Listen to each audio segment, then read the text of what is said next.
एक छोटे से पुरसुकून गांव में एक लड़का रहता था जिसका नाम ईयान था। ईयान अमीर नहीं था। उसका घर छोटा था, कपड़े सादा थे, लेकिन उसका दिल बहुत साफ था। हर शाम उसकी माँ उसके सामने एक छोटी सी प्लेट रखती है।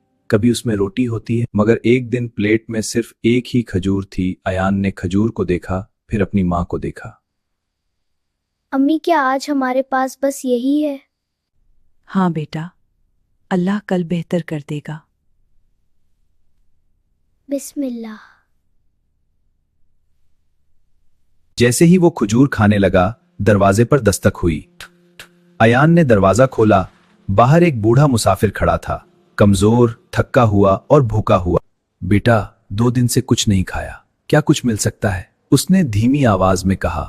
ईयान रुक गया। उसने पीछे देखा। प्लेट में सिर्फ एक खजूर थी।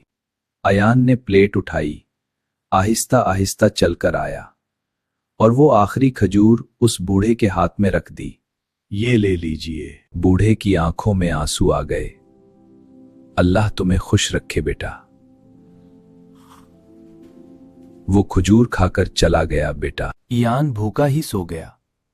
उसकी मां ने सब कुछ देखा था, मगर कुछ नहीं कहा, बस हाथ उठाकर दुआ की।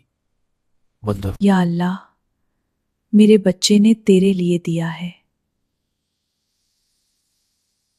तो उसे खाली ना लौटाना। ईयान ने दरवाजा खोला। बाहर एक अमीर आदमी खड़ा था,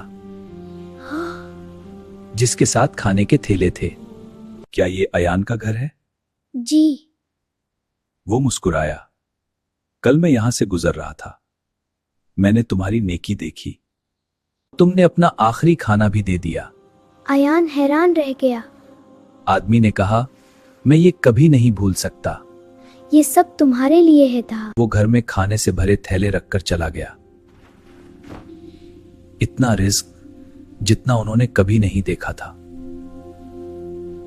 सबक, अल्लाह के रास्ते में दिया हुआ कभी जाया नहीं होता।